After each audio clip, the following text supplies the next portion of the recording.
From unprecedented protests to a U-turn on its zero-COVID policy, much has happened in China since Chinese President Xi Jinping secured a historic third term at the helm last year at a twice-a-decade Communist Party Congress last year.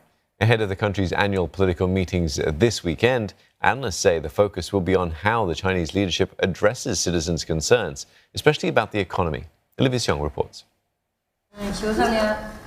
The signs of celebration this Chinese New Year are still evident at the home of 54-year-old Wang Zhirong, who lives in this rural village of Hebei province. As per tradition, her family returned home this Spring Festival for the first time in 3 years after China relaxed its strict COVID measures at the end of last year. But not all traditions have been kept. There were no new clothes for her 14-year-old grandson this New Year, as making ends meet has been tough. Her husband, who does construction work outside the village, saw his income plunge as sporadic lockdowns affected livelihoods and restricted movements of people. Madam Wang turning to sewing cloth bags at home to help pay for expenses. 开放好吧，也这么开放，你这会儿的，你不挣钱去也不行，你花没得。你看现在哪样都得，你许说是往农村住着呢，许说是种了点地，哪都得要钱花，都得花，不花起都不行。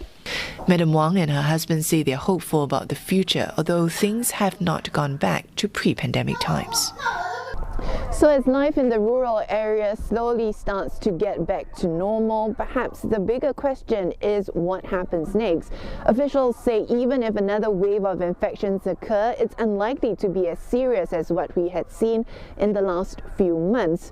But perhaps what's also in question is how people here will be left to pick up the pieces and deal with the longer-term effects of China's zero-COVID policy. It's a similar sentiment among small businesses we spoke to in this town in Hebei province. 说比以前要好多了，因为是毕竟你让你出来了，你可以挣钱了，是吧？比在家来的要好得多，感觉那点都感觉要抑郁了。人都没有钱呢，那都疫情3年，谁挣钱了？没挣钱他哪儿消费呀？他肯定也都舍不得消费呀。 How the Chinese leadership plans to boost consumption and its economy are set to be in key focus as China's top legislature convenes in Beijing for its annual political meetings, the first since China relaxed its zero-COVID measures, which followed unprecedented protests in various parts of the country at the end of last year. Today's top leadership has been reminded of the new situation in which the government is rolling out its policies. They have to pay more attention to the public voices and the public grievances among the ordinary people to implement reforms and new policies. But in spite of the mounting challenges, analysts say Chinese President Xi Jinping's standing is unlikely to be shaken. Unhappiness over the zero-COVID policy has mostly dissipated, paving the way for him to be endorsed as president when the country's largely ceremonial parliament convenes. The focus on economic growth comes more as a necessity, say analysts, to reboot the economy post-COVID and to push forward other political goals.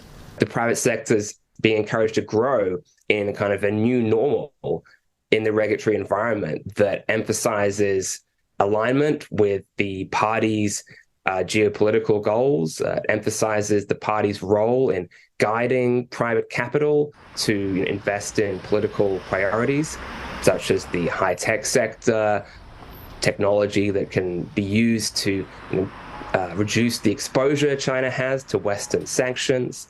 But it doesn't mean that we've seen an end to politics in command in China. It's really growth in a new political normal of maximum Xi. A sweeping reshuffle of state, legislature and advisory body positions is on the cards, with a new premier set to take the helm.